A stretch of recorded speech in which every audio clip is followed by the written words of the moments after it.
पिछले एपिसोड में हमने देखा था जो यान कल्टीवेशन कर रहा था और जो यान का कल्टीवेशन गोल्डन टावर की हेल्प से काफी ज्यादा फास्ट हो गया था और जो यान उठने वाला होता लेकिन गोल्डन टावर कहता है ना मुन्ना ना, अभी कल्टीवेशन करो वरना लग जाएंगे तुम्हारे, पहले टाइम पे प्रॉफिट होता है। तो जो यान अपना कल्टीवेशन करते करते करते करते करते करते 30 दिन तक कल्टीवेशन करता है तो बाहर के लोग काफी एक्साइटेड हो जाते हैं कि वाह रिकॉर्ड तोड़ दिया। जिसके बाद जॉन 15 दिन और कल्टीवेशन करता है तो सब कहते हैं वाह नया रिकॉर्ड बना दिया। दोस्तों जॉन ब्रेक थ्रू कर लेता 1 स्टार के इंटरमीडिएट लेवल पर, जिससे जियोली को लगता है कि जोयान आगे चलकर काफी एक्स्ट्रा ऑर्डिनरी होगा और वो उनके क्लेन की काफी मदद भी कर सकता है, जिससे वो सभी लोग काफी खुश होते हैं। तभी वो जोयान को एक जगह के बारे में बताते हैं तो जोयान कहता है मैं वहाँ बाद में जाऊंगा और ये एपिसोड मैंने वही एंड किया था। तो ये एपिसोड स्टार्ट होता है जस्ट वहीं से। इस टाइम पे जो यान की इंटरमीडिएट लेवल की पावर को देखकर दिल ही दिल में सब तारीफ भी कर रहे होते हैं तो कुछ लोग जेलस भी फील कर रहे होते हैं। साथियों ने पता था कि जो यान को अब जियो क्लेन के काफी एक्स्ट्रा ऑर्डिनरी रिसोर्सेस मिलने वाले हैं उसके कल्टीवेशन के लिए, जिससे बहुत कम टाइम के अंदर उसका कल्टीवेशन काफी स्पीड से बढ़ सकता है। और जियो क्लेन के हर एक मेंबर के लिए इस तरीके का ट्रीटमेंट ऑब्वियसली यार अट्रैक्टिव सी बात थी। हालांकि तभी एल्डर जियोली और सभी एल्डर्स की तरफ देखते हुए कहते हैं चलो मुझे लगता है कि सभी को अपने अपने कल्टीवेशन पे वापस जाना चाहिए। और उसके बाद वो जो यान को देख रहे होते हैं तो उनकी तो पूरी बॉडी कांप रही होती है कि वास्तव में इस बंदे का ऐसा अचीवमेंट था जो पूरी फैमिली को इफेक्टिव कर सकता था, जिसका मतलब था कि यह बंदा फ्यूचर में जियो क्लेन के लिए काफी प्रीशियस हो सकता था। इसलिए एल्डर जियोली आगे कदम बढ़ाते हुए अपने बूढ़े हाथ को जो यान के कंधे पर रखते और थपथपाते हुए कहते हैं चलो मेरे साथ आओ, कुछ चीजें हैं जो मुझे तुम्हें बतानी है। ये सुनकर तो जॉन पूरी तरीके से हिल जाता है। हालांकि वो लोगों को इग्नोर मारता है और जियोली के साथ उनके पीछे पीछे चला जाता है। जियोली और जोयान दोनों के ही आंकड़े हवा में काफी स्पीड से एक अननोन डायरेक्शन की तरफ उड़ रहे होते हैं। इस टाइम पे जोयान भी क्लेन्स के एल्डर लोगों के बिहेवियर को देखते हुए काफी ज्यादा हैरान होता है। बंदे को भरोसा नहीं था कि वो दूसरे कॉन्टिनेंट के जियो क्लेन में आया और लोग इतने ज्यादा एक्साइटेड है। इससे तो अपना टर्की सरप्राइज हो गया था। साथ ही जॉन को पता था ये उसका फर्स्ट टाइम का रिट्रीट था और उसकी पावर 1 स्टार के इंटरमीडिएट लेवल पर पहुंच गई थी, लेकिन वास्तव में जियो क्लेन में ऐसा करने वाले बहुत कम लोग थे। जिसके बाद जियोली जो यान की तरफ देखते हैं और यान कैसे फेस सन को देखकर वो हल्के से स्माइल करते हुए कहते हैं बच्चे क्या तुम सरप्राइज हो कि तुम्हारे दरवाजे के बाहर इतने सारे क्लेन के लोग क्यों इकट्ठा हो गए थे और हर कोई इतना ज्यादा एक्साइटेड क्यों था। ये सुनकर तो जॉन चौंक जाता है कि अरे बाप रे, यही तो सोचा था मैंने, इन्हें कैसे पता चला। डाउडी में क्या कोई ऐसी भी पावर मिलती है जो मन की बात जान ले। इसलिए जॉन तुरंत ही अपना सिर हिला देता है। साथ ही जॉन ने यह भी देखा था कि जियोली ने जो क्वेश्चन पूछा था तो उसका लहजा काफी ज्यादा काइंड था, ना कि सीरियस। जिसके बाद वो कहता है बच्चे क्या तुम जानते हो कि तुमने किस तरीके का काम किया है और 45 दिनों तक कल्टीवेशन के दौरान कौन सा मिस्टीरियस चमत्कार किया है तुमने। हालांकि तुम्हारे लिए एक नॉर्मल सा कल्टीवेशन हो सकता है, लेकिन जियो क्लेन के लिए ये एक सबसे एक्साइटिंग मूवमेंट है। उनकी बात से तो जॉन के फेस इंप्रेशन और बदल जाते कि अब साला मैंने क्या कर दिया और मैं ये अपने आप कुछ कर कैसे देता हूँ। जैसे वो धमाल पिक्चर का डायलॉग नहीं है, साला इतनी टफ सिचुएशन में मैं अपने आप लाइन में आगे कैसे आ जाता हूँ। वही क्वेश्चन जॉन का होता है कि मैं खुद कुछ ना करते हुए भी कर कैसे देता हूँ। हालांकि जॉन को हैरान देखकर वो तुरंत ही जॉन की तरफ देखते हुए कहते हैं जो यान तुम्हें पता है तुमने एक रिकॉर्ड ब्रेक किया है जो कई 100 हजारों सालों से नहीं टूटा था। ये सुनकर तो जॉन हैरान रह जाता और कहता है एक रिकॉर्ड जो 10 हजारों सालों से नहीं टूटा था। जिसके बाद जॉन यान याद करता है कि ओल्ड जॉन ने उसे क्या कहा था कि यह उसका पहला कल्टीवेशन होने वाला है और तुम जितना टाइम तक कल्टीवेट करोगे और जितनी ज्यादा अपनी पावर को सुधार पाओगे ये तुम्हारे लिए उतना ही ज्यादा अच्छा होगा। और साथ ही साथ ये तुम्हारे लक पे डिपेंड करता है और क्वालिफिकेशन पे कि तुम किससे कितना ले सकते हो। इसलिए जॉन को अपने दिल में कुछ बातें समझ में आ जाती हैं। जिसके बाद जॉन कहता है जियो क्लेन का सबसे हाईएस्ट रिकॉर्ड क्या था और इसे किसने क्रिएट किया था, क्योंकि अब जियो यान भी क्यूरियस हो गया था कि आखिरकार ये है क्या बवाल। तभी जियोली बताती हैं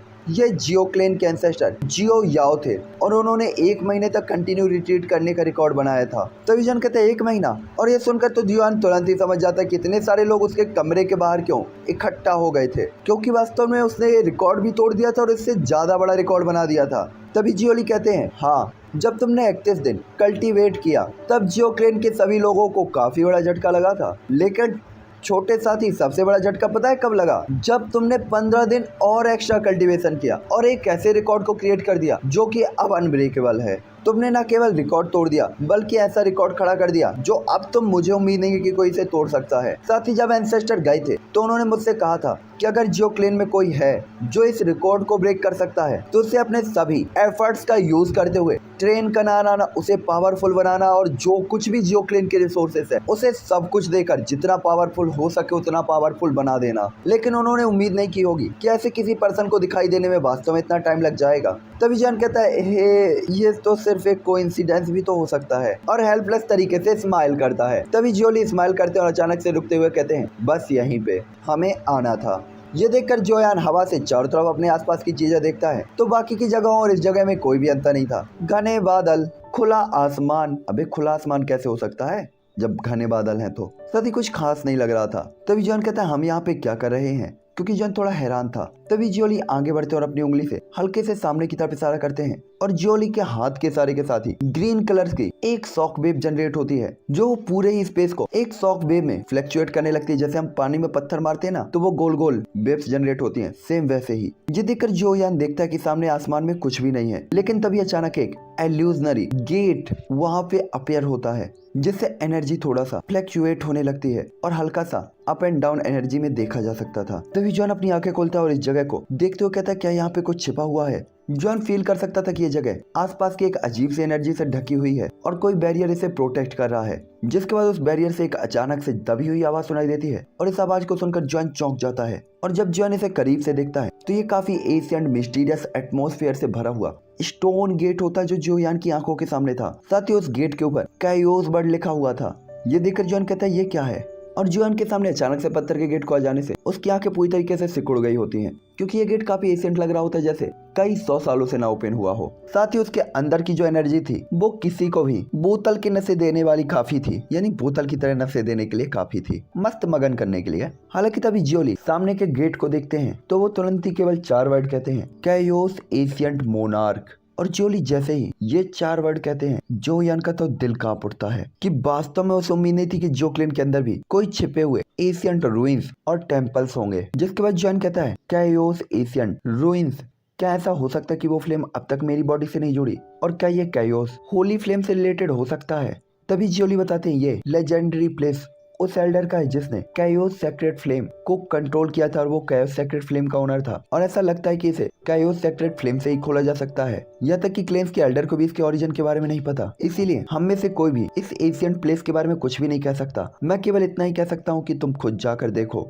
और ट्राई करो कि क्या तुम इसे ओपन कर सकते हो। और ऐसा कहते हुए जियोली अपने सिर को उठाते हुए जॉन की तरफ देखते हैं। दूसरी तरफ उस गेट से अफेयर होने वाली ऑरा जोयान की बॉडी में धीरे धीरे एंटर हो रहा होता है, और जैसे ही वो ऑरा जोयान की बॉडी के अंदर एंटर होता है तो जोयान की बॉडी की जो वो फ्लेम होती है कैयोस सेक्रेट फ्लेम या की होली फ्लेम, वो अजीब तरीके से कांपने लगती है, जैसे वो यहाँ से कोई रिलेशन फील कर सकती हो। और उसकी उस कैयोस होली फ्लेम के अंदर जो हल्की येलो कलर की फ्लेम होती है वो भी बेचैन होने लगी थी। जिसके बाद जॉन की उंगलियों के बीच में अचानक से येलो कलर की फ्लेम दिखाई देती है, और ये फ्लेम्स काफी ज्यादा छोटी थी लेकिन इनसे निकलने वाली पावर काफी ज्यादा हैरान और सरप्राइजिंग कर देने वाली थी। जिसके बाद जियोली उस फ्लेम को देखता है जो जोयान की उंगली में अचानक दिखाई देती, तो उसकी आंखें तुरंत ही साइन करती है और वो तुरंत ही कहता है ये है, और हैरानगी से तुरंत ही एक परिचित फैमिलियर फीलिंग को फील करते हुए आंखें उसकी सिकुड़ जाती है और वो कहता है क्या आपने कैयोस सैंड फ्लेम को सक्सेसफुली रिफाइन कर लिया है? ये सुनकर जोयान ने भी लगभग अंदाजा लगा लिया था कि उसके हाथ की जो ये हल्की सी येलो कलर की फ्लेम है ये कैयोस सैंड फ्लेम होनी चाहिए, जिसके बारे में जियोली और जो लॉन्ग ने उसे बताया था। जिसके बाद जॉन कहता है मैंने सक्सेसफुली इसे फ्यूज नहीं किया है बल्कि कल्टीवेशन के दौरान ये कोइंसिडेंटली फ्यूज हो गई। जिसके बाद जॉन सिर हिलाता है और याद करता है कि कल्टीवेशन के दौरान ये येलो कलर की फ्लेम कोइंसिडेंटली उसकी फ्लेम के साथ फ्यूज हो गई थी। जिसके बाद जॉन कहता है और ये अभी भी बहुत जल्दी होगा। इस फ्यूजन के सक्सेसफुल होने के लिए मैं अभी भी नहीं बता सकता कि मैं इसे ओपन कर सकता हूँ या नहीं। और इसके बाद जॉन अपने सामने के एशियन डोर की तरफ देखता है, साथ ही उसकी उंगलियों में फ्लेम की कुछ पावर से फील हो रही होती है जो कि लगभग जॉन की बॉडी के अंदर कोहराम मचा रही होती है। जिसके बाद जॉन अपनी फिंगर्स को हल्के से मूवमेंट करता है और उसकी उंगलियों पे वो हल्की सी फ्लेम जो येलो कलर की होती है स्टोन गेट की तरफ चली जाती है और स्टोन गेट से टकराती है, जिससे वो गेट धीरे धीरे जलने लगता है। उसी टाइम पे हमें तियानमिंग वैली का सीन दिखाया जाता है जहाँ पे सभी लोग काफी ज्यादा एक्साइटेड थे और तियानमिंग वैली के काफी सारे डिसाइबल जो फैमिली में दिखाई देने वाले उस टैलेंटेड पर्सन के बारे में ही बात कर रहे थे। जाहिर है ये खबर जो जोयान ने रिकॉर्ड ब्रेक किया था 1 स्टार डाउडी के इंटरमीडिएट लेवल का, ये न्यूज तियानमिंग वैली तक पहुंच गया था और सभी को उसका नाम भी याद हो गया था जो कि था जियो यान। तभी एक बंदा कहता है वो टैलेंटेड ही नहीं है बल्कि उसने जो रिकॉर्ड भी तोड़ दिया है। तभी दूसरा बंदा कहता है मैंने तो सुना है उसने रिकॉर्ड बस नहीं तोड़ा बल्कि 45 दिनों तक कल्टीवेट किया है और एक नया ही रिकॉर्ड बना दिया है और सीधा ही वो 1 स्टार डाउडी के इंटरमीडिएट लेवल पर ब्रेक थ्रू कर चुका है। क्या ही खतरनाक इंसान है वो। तभी दूसरा बंदा कहता है हमें उससे लड़ाई नहीं करनी चाहिए क्योंकि वो बंदा कमाल कर देता है, धोती फाड़ के रूमाल कर देता है और मार मार के पिछवाड़ा लाल कर देता है। यहाँ तक कि एंसेस्टर जब उसे लाए थे तो उसने बू योंग को भी पीटा था और मू फेंग की भी लंका लगा दी थी। साथ ही ऐसा लगता है कि उसे हमारे तियानविंग वैली के डिसाइबल के तौर पर भी एक्सेप्ट किया गया है। हालांकि अभी वो फॉर्मल डिसाइबल है लेकिन वो अपनी मर्जी से ऑफिशियल डिसाइबल बन सकता है और मुझे लगता है ये उसके लिए ज्यादा मुश्किल नहीं है। हालांकि चौक में तियानविंग वैली के अनगिनत डिसाइबल एक साथ ये बात कर रहे होते हैं क्योंकि जुआन की जो रेपुटेशन थी पूरे डी झोउ में फैल गई थी और उन्हें पता था कि जब जो यान का नाम लिया जाएगा तो काफी लोग रिस्पेक्ट तो काफी लोग जेलस फील करेंगे। तभी एक बंदा कहता है इस तरीके का टैलेंट अगर कोई भी इसके बारे में जानेगा तो वो रिस्पेक्ट और जेलसी फील करेगा क्योंकि ऐसे जीनियस होने का मतलब है और जो इसे मतलब को समझता है उसे पता है कि इसका मतलब ताकत और रुतबा होगा और अगर कोई ऐसा जीनियस पावरफुल होता है तो निश्चित तौर पर उसकी फैमिली भी काफी स्ट्रॉन्ग होगी और उसके कारण भले ही वो फैमिली थर्ड लेवल की फैमिली रही हो, मतलब तीसरे दर्जे की, लेकिन इस टैलेंटेड पर्सन के साथ वो फैमिली वास्तव में रैंक करने में कैपेबल होगी। दूसरा बू योंग और मू फेंग भी होते हैं जो इन चर्चाओं को सुन रहे होते हैं और उनकी तो हार्ट बीट काफी ज्यादा फास्ट होती है, जिसके बाद बड़ी मुश्किल से म्यू फेंग खुद को ठीक करते हुए अपने आप को कंट्रोल करता है। लेकिन बू योंग तो अभी भी शॉक था जैसे उसे कोई बड़ा झटका लग गया हो और ये सोचकर कि उसने जॉन के साथ पहले कैसा बिहेव किया था अपने दिल में वो काफी ठंडक फील कर रहा था कि कहीं फ्यूचर में जॉन उससे बदला ना ले। देख रहे हो अपने ठरकी के खौफ।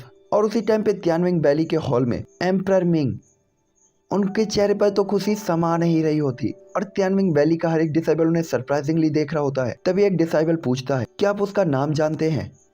क्या जियो क्लिन के अंदर दिखाई देने वाला टैलेंटेड पर्सन जियो यान है? ये सुनकर एम्परर मिंग जोर से हिलाते हुए कहते हैं हाँ ये बिल्कुल सच है, ये वही लड़का है जियो यान। और वो काफी खुश भी होते कि उन्होंने गलत बंदे को चूज नहीं किया और उनकी जो चॉइस थी काफी अच्छी थी। और निश्चित तौर पर जियो यान आज भले ही तियानविंग वैली का फॉर्मल डिसाइबल है लेकिन ये उनके लिए अभी भी भगवान की ब्लेसिंग ही थी कि मुझे इतना जीनियस पर्सन देने के लिए वो भगवान को लाख लाख शुक्रिया कहते हुए तियानविंग काफी ज्यादा खुश होते हैं। जिसके बाद वो कहते हैं मुझे लगता है मुझे तुरंत जियो क्लेन में जाना होगा और इस बच्चे को अपने साथ यहाँ लाना चाहिए। साथ ही इतनी बड़ी बैली मास्टर के तौर पर एम्परर मिंग अच्छी तरीके से जानते थे कि एक बंदा जिसने 1.5 महीने तक फर्स्ट टाइम रिट्रीट किया था और उसकी ताकत 1 स्टार डाउडी लेवल से इंटरमीडिएट लेवल तक ब्रेक थ्रू कर चुकी थी, वो कितना खतरनाक है। यहाँ तक कि तियानविंग वैली और पूरे ही डी झोउ में दसियों हजारों सालों में भी ऐसा कोई भी टैलेंटेड पर्सन नहीं था, इसीलिए वो हर किसी कीमत में जियोंग को अपनी तरफ करना चाहते थे। इसीलिए एम्परर मिंग जल्दी से जियोंग युआन को बुलाते हैं। उन्हें पता था जियोंग युआन और जोयान के बीच में काफी अच्छे रिलेशन है,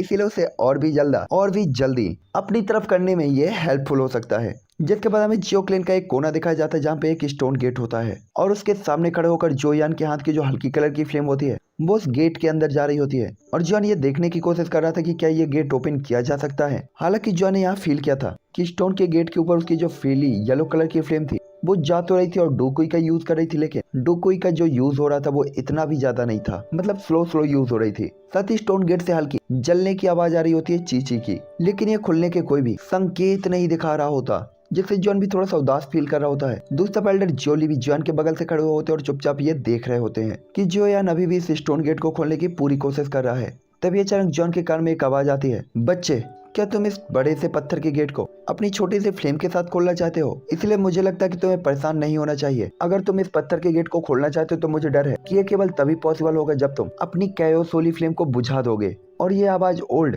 झान की होती है, जो सुनकर तो जोयान का दिल कांप जाता है। साथ ही उसे लग रहा था कि झान लाओ ने जो कहा वो सही भी है, क्योंकि इस छोटी सी फ्लेम के साथ उसके सामने के स्टोन गेट को खोलना इम्पॉसिबल था। जिसपे जोयान सेज लाता है और साथ ही कहता है कितने देर तक जलाने के बाद। हालांकि मुझे नहीं पता कि इस स्टोन गेट और फ्लेम के अंदर क्या रिलेशन है, लेकिन ये येलो कलर की फ्लेम अभी भी स्टोन गेट को खोलने के लिए काफी नहीं है। जिसके बाद स्टोन गेट के नीचे जोयान अभी भी अपनी येलो कलर की फ्लेम को वापस से अपनी बॉडी के अंदर ले लेता है। ये देखकर जियोली जोयान की तरफ देखते हुए कहते हैं, क्या हुआ छोटे साथी, क्या इसे खोला नहीं जा सकता? तभी जान कहता है स्टोन गेट की सील को अपनी फ्लेम को बुझा देने के बाद ही खोलना कैपेबल हो सकता है। और जॉन जाहिर तौर पर जानता था कि फ्यूज्ड कैओस एम्परर फ्लेम इस गेट को ओपन करने के लिए अभी भी पर्याप्त नहीं थी, और अगर जॉन अभी अपनी कैओसोली फ्लेम से इसे खोलता है तो उसकी फ्लेम भी बुझ जाएगी, और अगर जॉन इसे खोलना चाहता है तो उसे कैओस फ्लेम को सक्सेसफुली फ्यूज करना होगा, उसके बाद ही वो इसे खोल पाएगा। ये सुनकर जोली भी कोई भी उदासी के सिम्टम्स नहीं दिखाता। हालांकि ये स्टोन गेट खोला नहीं गया था, लेकिन जोयान के कैओसोली फ्लेम के उसकी फ्लेम के साथ फ्यूजन के सिम्टम्स को देखकर वो अभी भी काफी ज्यादा सरप्राइज था। साथ ही उसे पता था कि जॉन इसे नहीं खोल पाए, क्योंकि स्टोन गेट की जो सील है वो काफी ज्यादा स्ट्रॉन्ग है, और ये सील जिसे एक पीक 3 स्टार डाउडी नहीं खोल सकता था, अकेले जोयान जो कि 1 स्टार डाउडी के इंटरमीडिएट लेवल पर था, उसके लिए तो ये अभी भी मुश्किल था। तभी जियोली जोयान से कहते हैं इसके बारे में क्या ख्याल है कि मैं तुम्हें इस स्टोन गेट को अफेयर करने का मेथड देता हूँ, और अगर तुम्हें लगता है कि तुम इसे खोलने की ताकत रखते हो तो तुम यहाँ पे आओ और इसे ओपन कर लो। और ऐसा कहते हुए जियोली की उंगलियों में एक लाइट साइन होती है और वो लाइट सीधा ही जोयान के फोरहेड के अंदर घुस जाती है। साली ऐसी कोई लाइट की टेक्निक हमको भी दो बे। साला हम भी डायरेक्ट उस उंगली को सीधा अपने दिमाग में रख के पूरी बुक याद कर लेंगे और एग्जाम में टॉप मार देंगे। और जियान के माथे में काफी ह्यूज क्वांटिटी में इंफॉर्मेशन चली जाती है और इस स्टोन गेट के अंदर क्या है ये जानने के लिए अब जोयान भी क्यूरियस होता है। साथ ही जोयान को पता था कि कैव सोली फ्लेम कुछ हद तक तो फ्यूज हो गई थी, लेकिन ये अभी भी अपनी ओरिजिनल पावर से काफी दूर थी। इसलिए जोयान को अब फ्यूचर में ये देखने के लिए ज्यादा टाइम बिताना था कि वो अपनी कैव सोली फ्लेम को वापस इकट्ठा कैसे कर सकता है। तभी जोली कहते हैं चलो ठीक है, यहाँ से चलते हैं, कोई तुम्हारा इंतजार कर रहा है। और ऐसा कहते वो जोयान के हाथ को पकड़ते हुए जल्दबाजी में वहाँ से चलने लगते हैं। ये देखकर जोयान तुरंत कहता है एंसेस्टर वो कौन है। ये देखकर जोली तुरंत एक्साइटेड होकर कहते हैं जब तुम जाओगे तो तुम्हें खुद पता चल जाएगा, चलो चल के देखते हैं। और वो अपनी स्पीड को काफी ज्यादा फास्ट कर देते हैं और वो दोनों यहाँ से गायब होते हुए सीधा ही जो क्लेन की तरफ चार्ज हो जाते हैं।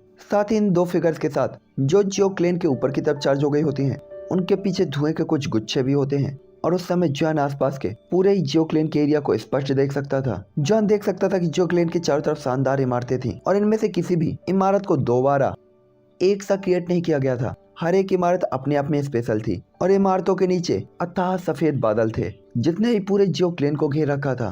साथ ही यहीं शहर के ऊपर वो जगह भी थी जहाँ 9 profound golden thunder dragon appear हुआ था और वहाँ 5 हेवनली पिलर भी थे और ये वही जगह थी जहाँ जॉन पहली बार आया था। तभी जियोली और जॉन धीरे धीरे नीचे की तरफ जाने लगते हैं और उनकी स्पीड धीरे होने लगती है और इसके बाद पीछे छूटे हुए इमारतों के साथ जॉन को सामने काफी स्पेशल इमारतें दिखाई देने लगती हैं। तभी इमारतों का एक बर्थ मेडिसिन कुलड्रोन की तरह दिखाई दे रहा होता है जिसमें हल्का सा कॉपर कलर होता है। साथ ही उन्हीं की तरफ दो बड़े से ऑब्जेक्ट होते हैं जो डैन जियान यानी डायन और डियान होते हैं। मुझे नहीं पता ये क्या है, लेकिन उनमें एक उड़ता हुआ ड्रैगन और फिनिक्स दिखाई दे रहा होता है। साथ ही डेंग जियान इससे धुआं निकल रहा होता है जो डेंडियान को घेर रहा होता है। साथ ही ये कलरफुल फॉग डेंग जियान और डेंडियान में एक एक्स्ट्रा ब्यूटी को जोड़ रहा होता है और ये एक अजीब और गरीब स्मेल को पास कर रहा होता है जो किसी को भी एक्साइटेड कर सकती थी। ये देखकर जॉन भी एक्साइटेड हो जाता है क्योंकि ऐसा सीन उसने कई सालों से नहीं देखा था। एक मेडिसिनल कुलड्रोन के आकार का मेडिसिन हॉल। ये देखकर तो जॉन एक्साइटेड होता है कि इसे बनाया कैसे गया होगा और इसे इस तरीके से क्यों बनाया गया है। साथ ही जॉन को लग रहा था कि क्या ये वास्तव में पिल रिफाइनिंग करने वाला एरिया है। साथ ही जॉन ने देखा था कि ये इमारत काफी एक्स्ट्राऑर्डिनरी होनी चाहिए और जॉन ने इतना अंदाजा लगा लिया था कि एल्केमिस्ट से रिलेटेड ही है और एल्केमी से रिलेटेड कोई इंपॉर्टेंट प्लेस होना चाहिए। हालांकि दोनों लोग धीरे धीरे उस इमारत के सामने उड़ रहे होते हैं और जॉन की स्पिरिचुअल पावर अचानक से निकलकर कीमिया हॉल के चारों तरफ के एरिया को अब्जॉर्व करने लगती है मतलब समझने लगती है और आसपास के फ्लक्चुएशन को ध्यान देते हुए जॉन आगे बढ़ रहा होता है और जल्दी जॉन को कुछ चीजें समझ में आ जाती हैं। जो यान ने फील किया था कि पिल हॉल इसके चारों तरफ काफी स्पेशल इमारतें थी और हर एक इमारत का एक अलग ही कलर था और इससे भी इजी बात यह थी कि इन्हें एक लेयर बाय लेयर डिवाइड किया गया था, जैसे हेवन, अर्थ, ब्लैक और येलो। आपको पता होगा येलो रैंक BDTH 1 में सबसे नॉर्मल स्किल थी, उसके बाद ब्लैक या कि पर्पल आया करता था, उसके बाद फिर अर्थ लेवल की टेक्निक्स आती थी और उसके बाद हेवन रैंक जो कि सबसे पीक होती थी। ये हमारे BDTH 1 में था। तो उन्हीं रैंकों में इन इमारतों को डिवाइड किया गया होता है। साथ ही एल्केमी में पिल रिफाइन करते टाइम पावरफुल पिल लाइटिंग को अट्रैक्ट करती थी, इसीलिए हेवन और अर्थ इस लेवल की जो इमारतें थी इस लाइटिंग को ऑफसेट कर सकती थी और अब्सॉर्ब करके इनके इफेक्ट को कम कर सकती थी और एल्केमिस्टों को प्रोटेक्ट कर सकती थी। और ऐसी व्यवस्था को देखकर तो जॉन और भी एक्साइटेड होता है और दिल ही दिल में काफी तारीफ करता है कि वास्तव में लोग समझदार तो थे यहाँ के। साथ ही स्पिरिचुअल पावर से जॉन ने पाया था कि यहाँ की एनर्जी आउटर वर्ल्ड की तुलना में काफी ज्यादा कंडेंस्ड है, बल्कि यहाँ की एनर्जी तेजी से उस कुलड्रोन के अंदर इंटर हो रही थी और ऊपर से इंटर होते हुए नीचे से बाहर निकल रही होती है और ये एक पूरे साइकिल की तरह वर्क कर रहा होता है जो यहाँ की एनर्जी को कंडेंस कर रहा होता है। जिसके बाद जोली को यहाँ पे खुद को लाते हुए देखकर जॉन तुरंत ही कहता है कि ये पिल रिफाइनमेंट करने वाला प्लेस है। जॉन को समझ में नहीं आता कि क्या जोली वास्तव में जानता है कि वो एक एल्केमिस्ट है, हालांकि ये जो यान का अनुमान था। साथ ही इस टाइम पे जॉन ने फील किया था कि डैन पैलेस के भीतर उसकी स्पिरिचुअल पावर से भी पावरफुल लोग हैं। तभी मुस्कुराते हुए जोली तुरंत से हिलाते हैं और वो कहते हैं ये पिल हॉल है और उसका दरवाजा ओपन करते हैं और उसके बाद वो अंदर चले जाते हैं और जोन उनके पीछे पीछे काफी क्यूरियस तरीके से अंदर जाता है। और जैसे ही जोन एल्केमी हॉल में कदम रखता है तो एक रिच मेडिसिन स्मेल चारों तरफ फैल जाती है। साथ ही इस एल्केमी स्मेल के अंदर जो मेडिसिन पिल के अंदर की स्मेल लग रही थी, इसके अंदर काफी उतार चढ़ाव भी होता है जिसने पूरे कमरे को भर रखा था। हालांकि जोली काफी शांत होते हैं लेकिन जॉन काफी सरप्राइज होता है जिसके बाद जो यान क्यूरियस होते हुए अपने चारों तरफ देखने लगता है। जो ने देखा था कि उसके चारों तरफ काफी सारे स्टोन गेट थे और हर एक स्टोन गेट के अंदर एक अजीब ही पैटर्न छपा हुआ था जो काफी अजीब लग रहा था। हालांकि किनारे पर बने हुए इन स्टोन गेटों में एनर्जी का कोई भी फ्लक्चुएशन या कि उतार चढ़ाव नहीं था। केवल सेंटर में जो स्टोन था जो कि आसपास के स्टोन गेट से 2 गुना बड़ा था, वही एक पावरफुल ऑरे को जनरेट कर रहा होता है और उसके सामने का जो टेम्परेचर था वो आसपास के एरिया से काफी ज्यादा था। जिसके बाद जोली कहते हैं, ओल्ड मैन जियो लॉन्ग, तुमने अभी तक अच्छी तरीके से कल्टीवेट क्यों नहीं किया? मुझे ये मत बताना कि तुम फिर से जुआ खेलने जा रहे हो। और ऐसा कहते हुए वो उस स्टोन गेट की तरफ देखते हुए स्माइल करते हैं और डांटते हैं। ये देखकर जो यान जैसे ही जियोली के मुंह से जियो लॉन्ग वर्ड सुनता है तो वो चौंक जाता है। क्या ये वही जियो लॉन्ग नहीं था जो जियो यान को तियानविंग वैली से यहाँ लेके आया था? क्या वो वास्तव में एक एल्केमिस्ट थे? इसलिए जॉन तुरंत ही कहता है, एंसेस्टर, क्या जियो लॉन्ग एंसेस्टर वास्तव में एक एल्केमिस्ट हैं?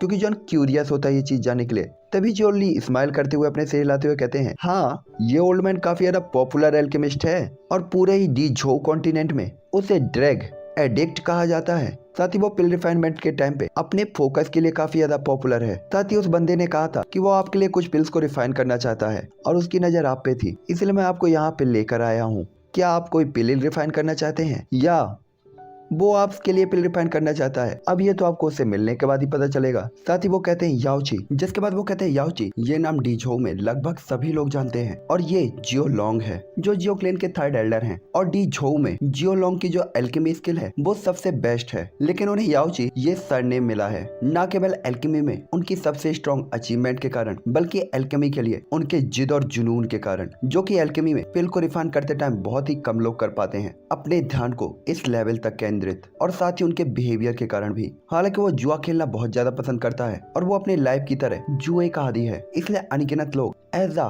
मास्टर उसकी पूजा करना चाहते हैं और उसे एज अ मास्टर चाहते हैं। लेकिन अपने अजीब बिहेवियर वाले ये याओची किसी को भी अपने डिसाइबल के तौर पर एक्सेप्ट ही नहीं करते। साथ ही जियो क्लैन में जियो लॉन्ग की इस पोजीशन जियोली से बीक बिल्कुल भी नहीं थी। और अगर ऐसा नहीं होता, क्योंकि अगर वो जुए का शौकीन नहीं होता और जुए की आदत को वो बदल सकता, तो चाहे कोई भी हो, शायद उनकी पोजीशन जियो क्लैन में 2nd लेवल पर होती। ये आवाज आती है, ओल्ड मैन जियोली, तुम यहाँ इतनी जल्दी क्या कर रहे हो? क्या तुम यहाँ पे पिल रिफाइन करने के लिए आए हो? और ये बच्चा भी यहाँ पे है। और ये जियो लॉन्ग की आवाज थी जो काफी लॉन्ग टाइम से पिल्स क्रिएट कर रहे थे।